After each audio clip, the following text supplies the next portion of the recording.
Hello, and welcome to this episode of the Mindful Wealth podcast. In episode 22, we have Teva Sienicki with us, and Teva is a TEDx speaker. She's the co-chair of Blueprint to End Hunger, CEO of Metro Caring in Denver. Can you tell us about yourself and a little bit about what you do? Sure thing. So I have been in the third sector or the nonprofit sector now for a couple of decades. Working to build more equity into our system and to build a system, a structure, an economy, community that works for all of us, where we all can thrive and reach our full potential. I'm currently at Metro Caring, where our mission is to meet people's immediate needs for nutritious food while building a movement to address hunger at its root. And some of our kind of core principles at Metro Caring are that we work with our community, not for or to our community, that we use a strengths-based approach, and that we're really committed to addressing the root causes of hunger, in addition to helping folks get through the day-to-day struggle of the symptoms of hunger. And we approach everything we do with an anti-oppressive lens. We believe and know that when whole groups of people fare worse than other groups, that the problem is structural. It's not an individual moral failure or a failure to hustle enough. It's something wrong with our structures. That's a great intro. So before we go into some of those things, we like to start with defining some terms. Mm-hmm. So this was going to be our first episode of season 2, but we had to postpone this because some of us got ill. But here we are. We're back. We're together, which is great. So I think this is the 4th episode of season 2, but we're still all about mindful wealth, and I want to define that really quick. We talk about mindful wealth sort of as a true wealth or a true life success. I've heard it referred to in lots of different ways: well-being, etc. How would you define true wealth, both for yourself and for the community you serve? I would define true wealth as a holistic concept, that it incorporates both material and spiritual well-being, that it recognizes our interconnectedness. Throughout the globe, there's a lot of countries that instead of just focusing on GDP as a measure of how well they're doing as a country, have measures like well-being indexes or a happiness index that they hold up, pretty high in their national policy making and rhetoric. When you look at where the U.S. ranks in that, we rank in the middle. But I think that that's a really kind of interesting concept and definition, and that's one that I would agree with. Where do you think it comes from? Like, where do we source this well-being? Well, I mean, I think that, during COVID, a lot of us were reminded that we are interconnected. And I think that true wealth does require us to get back to our interconnectedness. There's a concept called Sonder, and it's about thinking and imagining each person you see and interact with and the full story of their lives, thinking about the fact that they have family and they have elders and they may have kids and they have maybe, what is their home like? What is their job like? How are their relationships? How rich are those? And that ability to recognize the full humanity in each other, so that, you can make decisions that are for the good of the whole and not just kind of in a really narrow tunnel vision way. And I think that in this country, in the U.S., we're a rich country. We're, a monumentally productive economy, and we produce, vast amounts of money and products. But I would argue that in many ways we're not truly wealthy because, we have let a powerful few and the way we live to divide us by race and place and political tribe. And too many people are just like struggling to work and full time or more to like make ends meet. And I think that if we're going to get to true wealth, we have to work on recognizing the full humanity in all of us and setting aside our identities as consumers to re-engage our identities as neighbors and friends and citizens, and come together to safeguard our human rights, our health, our housing, our healthcare, And these shouldn't be partisan or political issues. And I think that a lot of times we let what divides us tear us down and make us less wealthy as a nation. But that if we can come together and maintain that empathy and that compassion, we can come together to be innovative and to look for evidence-based policies and to continuously improve and get to a place where we do build wealth. And you'll see even here in my answer, I'm talking in a structural way because I really think that these things are so connected. I don't think that a person can have wealth in isolation on their own. I think it's within a web of humanity and within the structures of our economy and our political framework. I read a thing in the New York Times Business recently about how people were becoming meaner, and they were having to train customer service representatives on how to deal with these barrages of hostility. And I think that to me is an indication of a poverty we have as a nation, and that one is a more spiritual poverty, but it leads to, I think, the material poverty that we have amongst us and the extreme inequities. Just a quick follow-up. I know that Terry has something to ask, but I want to just, where did you, or have you just recently run across that term, Sonder? Because I read it recently from somebody, and I'm wondering if we're reading the same stuff. There's actually a coffee shop in the Denver metro area called Sonder. And I think since that coffee shop opened, people have been like, what is this word? And so we've been talking about it at work for a year or 2 years as a concept that we really, enjoy and get behind, and that I think is that describes a lot of what we're trying to do at Metro Caring. Yeah, it's a great word. Sorry, Terry. Yeah, no, don't apologize. That was Teva. I'm going to get it right. Teva. that was like a great paragraph. So basically, I come from the real estate field, and when I watched your TEDx speech, I really was very interested in what you guys did with the Blocks of Hope community.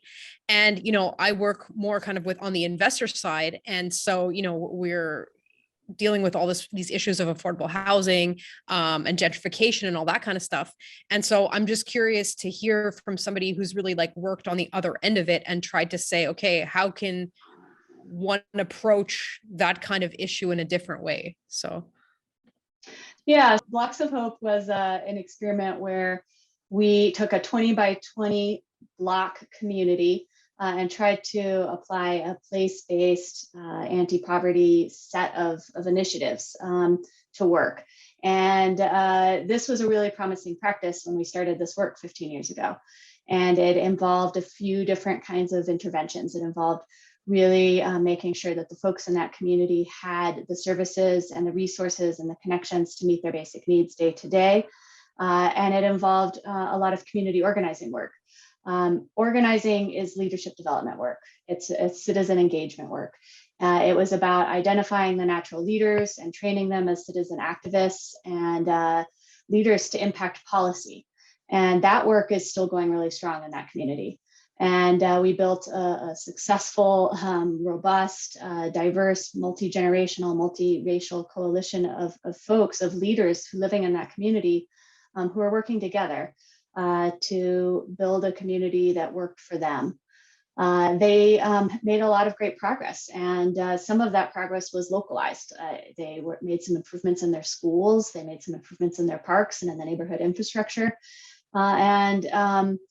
Unfortunately, what we learned is that place-based focus was difficult because with those improvements then comes gentrification, and the cost of housing went up, light rail went in, displacement went up, and a lot of those leaders we'd been working with and had been kind of bringing along their community efforts were priced out of that neighborhood and were forced out.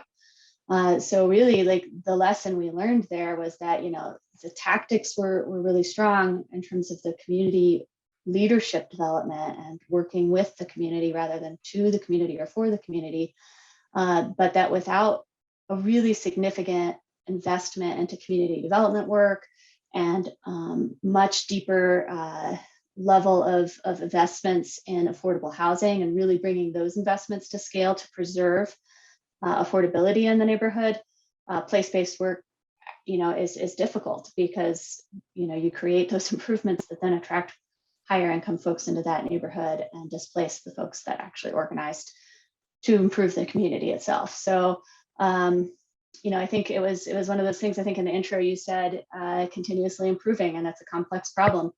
And we learned some things went well with that approach, and other things we learned don't work well in isolation. Huh. That is so interesting. So, I mean, if I could just sort of like scratch in there a little bit more, like, so what then would you recommend today? Like, do you think that those kind of place-based initiatives that energy is better placed somewhere else? Or is there still would there be another way to rejig things that would make that effective? I think that as a society, we really need to go to scale on our investments into housing affordability. When we started this work at Blocks of Hope, there was 5 neighborhoods in our metro area that were considered still affordable. At this point, I don't think any of those neighborhoods remain affordable to the median income earner. So I think that, as we're thinking about poverty, as I said in the TED Talk and you quoted me on, my own words coming back to me here, it's a complex problem, right? Like we're working within an ecosystem where you can't just pull one lever in isolation. There is no silver bullet. We really have to make sure that we're considering all of the pieces of the system together and how they all interact. It's like a mobile, if you touch one thing, it can set the whole thing to spinning. And so I guess, the pieces that I think we took away from there that were successful and that we're bringing to our approach at Metro Caring were around really continuing to develop and strengthen those leaders in community to help them to advance their political agenda. So, at Metro Caring, we asked, what are the root causes of hunger, from your perspective? And they identified 5 issues. And the 5 issues that our community identified, a lot of people would say, why is that a hunger organization's business? But affordable housing was right up there. Lack of a livable wage, the health and health-related issues, transportation, and health and the social safety net and public benefit programs, and some of the inadequacies around that. And we heard a lot of stories about elders who were living on Social Security benefits that were far from adequate. I met a woman who was bringing home $749 a month, and she had to have 2 roommates in her late 70s to be able to afford rent in Denver. So I think that the kind of the moral of the story is that, once again, there is no just scalable silver bullet that we can just replicate in community across community. We need to address things together, and we need to listen to community about what they say are the pressures and what are the policies that we need to work for them. Thank you. I want to. Wow, there's something I want to actually get into. I don't know if it's your area of expertise or if you have additional thoughts on it. But this idea, I read about it this morning, and it's been on my mind for years. I work with Berkeley Food and Housing Project here in Berkeley, and it's this idea of affordable housing. And in Berkeley now we have tons and tons more than we've ever seen encampments and people who can live in a tent here, and they go to work, right? And then they come back to their tent, and then they go to work and they come back to their tent because they literally can't afford it. And from an economics perspective, one of the things I read a lot about is, we have hampered the building of housing for 50, 60, 80 years so much that we just simply don't have enough units. And so Yes. That obviously drives the price of every unit up. And it sort of really creates wealth for us who have owned a home for 20 years and the people who own the homes for 50 years, and boosts our wealth. But it makes the entry point for the younger or people who are recovering from something, some kind of financial challenge, makes it really hard for them. I don't know if you've ever thought about housing policy, but I'm just curious if you have any thoughts on housing policy and the things we can do to actually get more stuff built. Yeah, well, surprisingly, I do give a lot of thought to housing policy because it does so much impact the folks in our community and their ability to put food on the table. If you're paying 70, 80, 90% of your income for rent, you can't afford to pay for food and medicine and all the other things in your life. So Jerusalem Dempsey's actually has done some really great work on some of the regulatory barriers and zoning barriers that get in the way of us building more housing stock. And I would recommend for folks to look into her work. She has a number of policy recommendations that I think we need to address. NIMBY is another problem, the not in my backyard mentality. When we're talking about things like here in Denver, in my neighborhood, we're talking about ADUs and changing our zoning to allow for folks to put in ADUs. And that's one way that can help with improving affordability and increasing density. But there's those folks that just don't want change and they resist it and they want to hold on to their own individual property value rather than seeing kind of the greater good in that scenario. So I would say that those are all some of the things I would look at. I also think we need to invest way more heavily in public housing and to remove the stigma around public housing. In most of the developed world, a much more sizable percentage of the housing stock is publicly held because it's a different frame of reference. There's just this notion that housing is a human right. It's not about housing as a commodity or housing as an investment. And so if 30% of the housing stock is public housing and it's mixed income housing, there's not this same kind of stigma around, oh, well, that's for those people. It's for everybody. It's like some of the most desirable housing, for instance, in downtown, Stockholm is public housing. And there's wait lists for 20, 30 years to get into some of those buildings because they're really nice flats and really desirable historic neighborhoods. And I think that we need to consider, some different frames of really investing way more deeply into public housing. To use the Sweden example again, when they had a wave of immigration in the 70s, they realized that they had a massive shortfall of housing coming down the line. And, they're a country of about 5 million people, which is about the size of Colorado. We're about 5.5, 6 million. We're kind of a growing population here. And they said, we need to invest really heavily in affordable housing. And they did a 1 million unit project. And they built 1 million units of transit-oriented housing across Sweden on transit for their future wave of population coming in through immigration.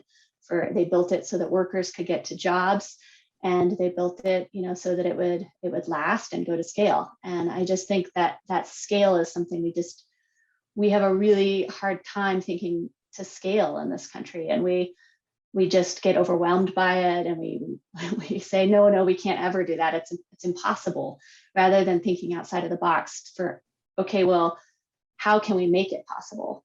Some of the things I've been thinking about is how do we leverage a lot of our existing resources? So at Metro Caring, we have a 2-story building right now and a surface parking lot, and we own our building.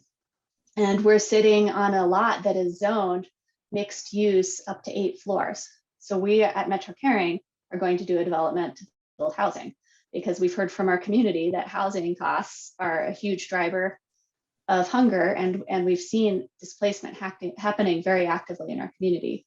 And our community is a historic community. We're right on the edge of a historic Black community that is just getting gutted by gentrification. And so we want to do our part to try to preserve some affordability for households and families and elders in our community.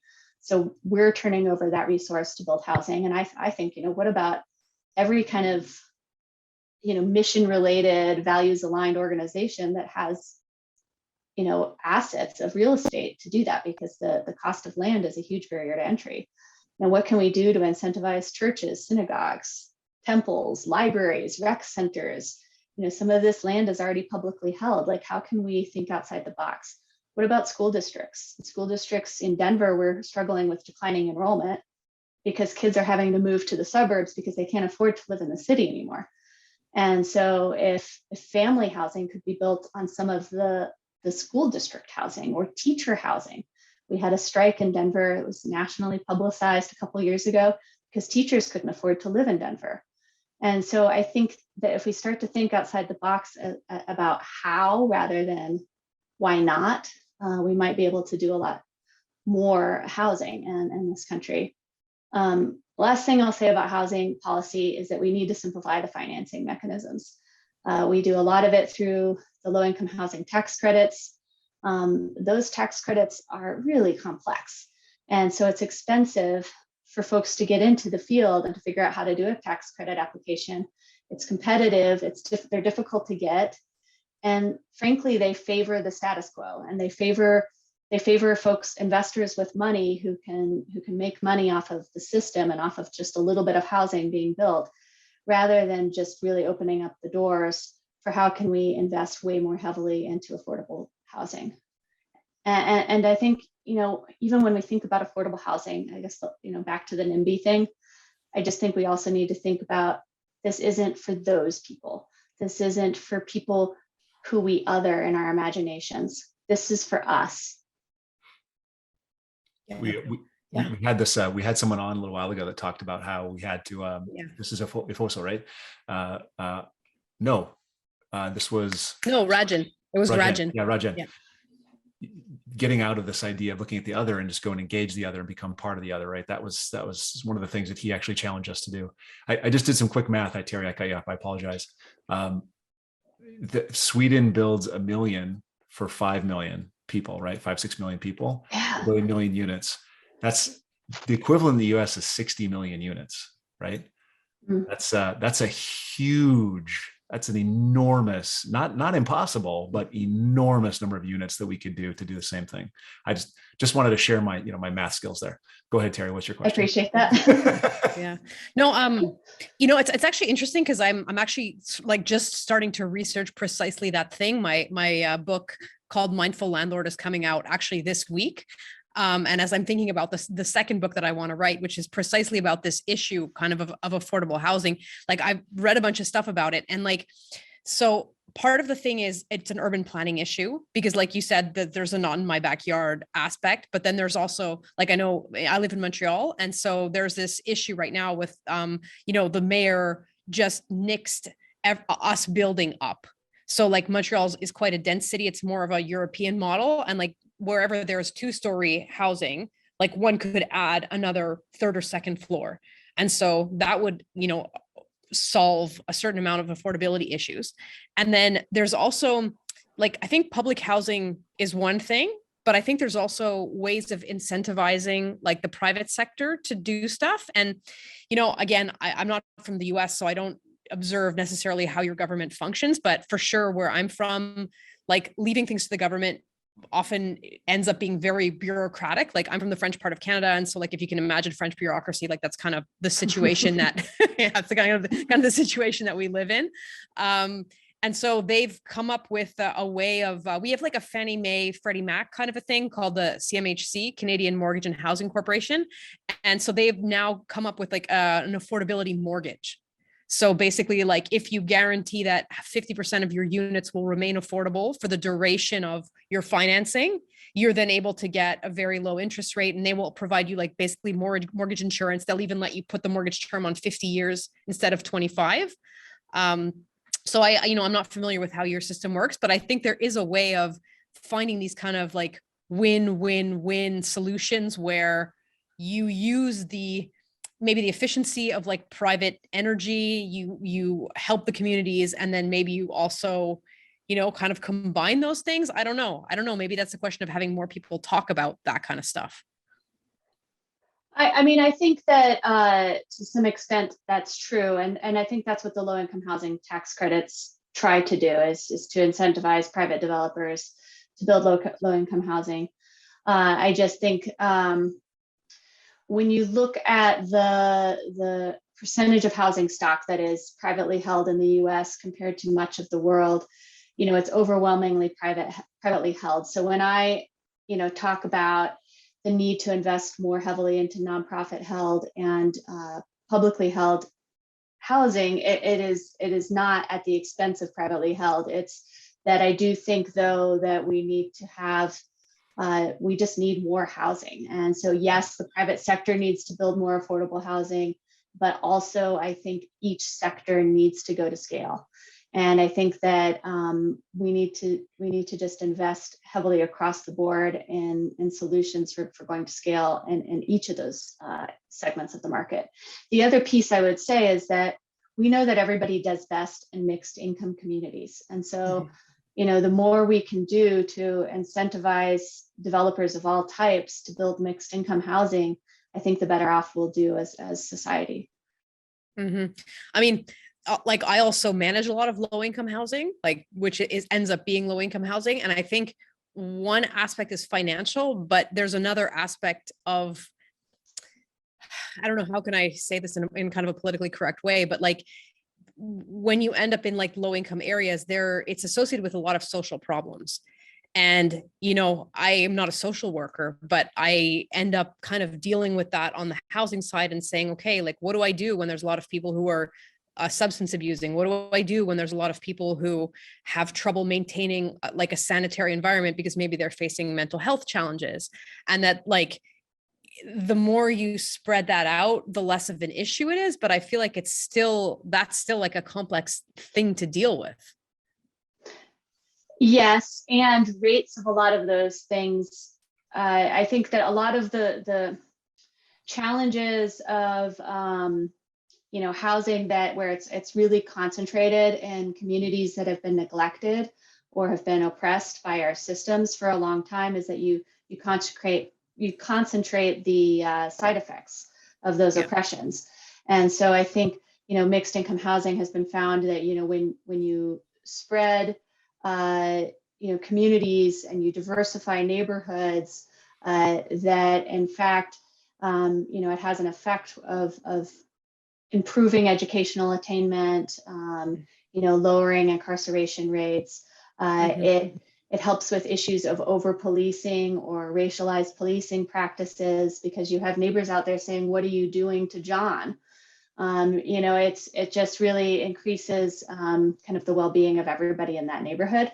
That said, I think that as somebody who is a manager for low-income housing properties, I think you're experiencing what a lot of us in the third sector and the nonprofit sector have been experiencing for a long time, which is trying to, with few resources and inadequate tools, handle the symptoms of the mess that we've created by neglecting root causes and structural inequities.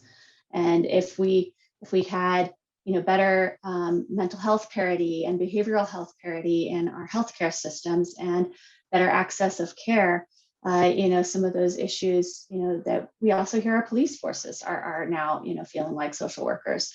Our teachers are feeling like social workers. All of that is a symptom of the fact that we aren't dealing with the actual problems. And the more we can deal with the actual problems together, the less that those of us that don't have the resources to do it will be left holding the bag. Yeah, man, Teva, that is like so 100% on the mark. Like it happens to me twice a week that I say to someone, I'm not a social worker. You know what I mean? And it's not that there's not a will that's there. It's that I don't have the training and it's not my skills and I don't have the resources to deal with that stuff. Like, I'll give you an example. Like when I have a tenant who, they've gotten some kind of like a pest infestation because they're a hoarder, and then we need to have it cleaned up. They are contaminating the entire building with that. And I'm trying to solve that problem. It's as if like, I don't have the resources at my disposal. I can't clean the unit myself. I can't force my way in there. And so like the only tool I have is basically an eviction proceeding. But at the same time, like you don't want to do that because you're aware that it's a vulnerable person, but like you just there's not the resources to address the issue. Right. No, it's terrible. You've been given a hammer and you've been told to go build a house. And you need a lot more equipment than just your hammer. And evictions are just a blunt force mechanism that we have to turn to too often because we don't have the systems, to really support residents adequately. Yeah. Do you have any advice? I don't want to get too far off track, but like, I mean, do you have any advice? Like, what should I do? No, I mean, how could one approach that? Like in this poor resource environment, how could one approach issues like that in a way that's socially constructive? Well, so one of the things that I did at the early part of my career was actually organize tenant right groups. And so I went into various, mostly public housing buildings, and just got to know people and identified who were the natural leaders in that community, and then trained them up in leadership skills and helped them to set up resident councils. And the resident councils themselves created those structures to support one another and bring in the resources that they needed to make sure that their neighbors were taken care of and that they were taken care of. And they set up all sorts of great partnerships with mental health centers and community gardens, and just there was one building that brought in some supportive animals once a week to come and just have petting sessions with the tenants downstairs, and that was in an elder home.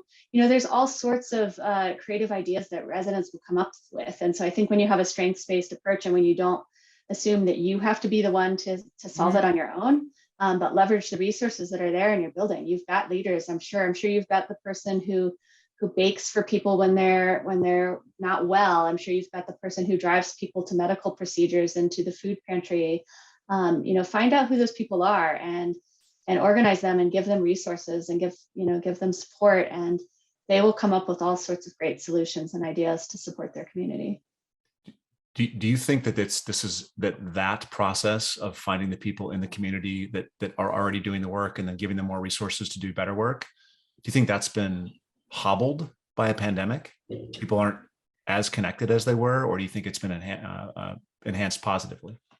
I think it's some of both. I hear stories every day about people who, at Metro Caring, when we were in the midst of the pandemic, we moved to a drive-through food distribution and delivery model, and we had people who lived in communities bringing in their neighbors, and also saying things like, and my neighbor down the hall can't come in because she's not feeling well, or she has an immunocompromised or whatever, and they would pick up boxes of food and hygiene products for their neighbors. So I think that it did happen. I think that there was less social connection and some more social isolation, and so we definitely. If Metro Caring is as a representative community, we definitely saw folks who felt much more socially isolated and struggled with mental health challenges more as a result of that, and also those folks who really stepped up and just connected their schools, connected their buildings, went up and down the block, set up mutual aid organizations in their community. Those little fridges popped up all over our neighborhood, for if you need something, come in and take it, and if you have extra, leave it here. And so I think it was some of both, and I think that nothing is black and white, and I think there was a lot of creative ideas that came out of it and a lot of good connections. So we actually did recently interview an ESG consultant, and they talked about the triple bottom line, win, win, win, and that's people, planet, and profit. So this is kind of a horrible question, but it does kind of align. Is there a way to align the solution to these social problems with a profit motive, or is this something that we have to treat separately and has to be a public investment? Yeah, I think that, look, ESGs are a good thing. I think it's better for businesses to be good community members and good global citizens than to not. And I personally invest in ESG. We invest Metro Caring's reserves into ESG funds. So I think those are good options for folks to be able to invest in values aligned funds, all of that. But I don't think that business is going to solve the world's problems. I think that while it's good for businesses to be ethical citizens, and we need to ensure that businesses are paying livable wages and that they're not trashing our planet or oppressing people while meeting their missions, I think those are inarguably good goals, right? And I think that many businesses produce social good, but I just don't think we can stop there. I just think that this notion that billionaires are going to save us is just nonsense, frankly. I think despite what they tell us, the billionaires are not the heroes in this story. And, while philanthropy has been leveraged to do a lot of good in this world and is addressing a lot of critical problems, I think that we need to actually have political solutions and economic solutions. And I think we need more transparency in our political systems. I think that the business lobby has too often been a force against equity, fighting against things like paid family leave or sick time or health reform or increasing our minimum wage. And I think that they've too often stood in the way of workers' rights and sustainability in favor of like quarterly profit sheets. And I think frankly, the system, is largely a political system. And I think that while corporations can do some good, and while small businesses can innovate and tackle certain aspects of this, I talked with somebody recently who's building modular housing that can be scaled up into buildings to create affordable housing much more cheaply. Like those kinds of innovations can come from the business sector and really help us and really add value. I just don't think we should sit around waiting for the corporate world to save us. I think we need to get engaged as citizens, and we need to think about that. Frankly, the government is the only entity that can truly bring solutions to scale in a universal, consistent way. Public education, our library system, our parks and rec, those are all examples of government doing good work. And yes, government can get bureaucratic sometimes, and yes, sometimes the regulatory framework is a real royal pain sometimes. But I also see that government can be a real force for good, and I named a couple of examples of where. And I think that, frankly, if you look around the world at the countries that have more equity, less poverty, they're not relying on corporations to solve it or businesses to solve it. They're relying on government solutions, guaranteed basic income or housing for all of their citizens or whatever it might be. There's a number of different ways to ensure that your citizens have healthcare and housing and food. And we are not doing great in the in North America, whether it's Canada, where you are, Terry, I think you're doing a little bit better than us, but in the US, when you look at us on any global indicator, we're not doing great. I think corporations are just not the solution there. I think we need to rely on policy and citizen engagement. Okay. Thank you. Because I realized my next question you already answered in like the previous block. Do we have anything else, Jonathan, or? Yeah, so I want to pull on that one a little bit since we've already done it, and that's the you had said something, or I don't know if this was the TED Talk, but there's something that underlies everything, and there's this belief that poverty is just a function of reality, and there's just, and I think you had said, maybe there's a previous conversation, but somewhere you had said that we need to change that belief, the belief that poverty is just always going to be here. There's nothing we can do about it. It's just a function of humanity existing. Poverty will always be there. And I wonder if that's the first step to really enabling the top down, the public investment that you're talking about is necessary. It sounds to me like, yeah, corporates are great. They do good stuff.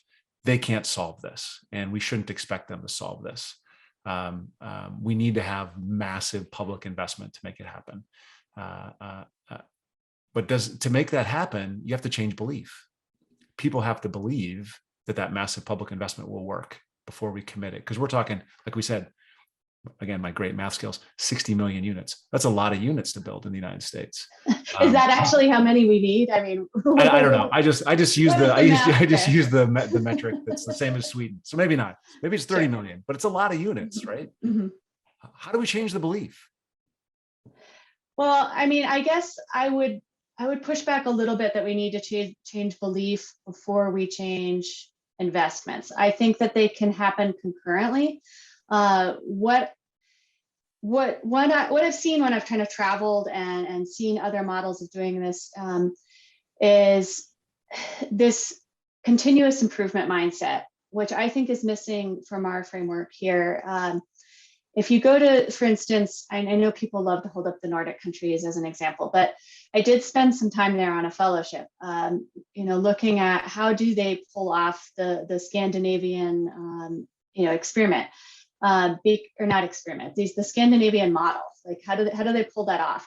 When you look at the Forbes list of best places to do business, Denmark regularly makes the list, and yet they have very low rates of poverty and the highest minimum wage. When I was there, I don't know if that's still the case, but a few years ago when I was there, they had the highest real minimum wage, globally.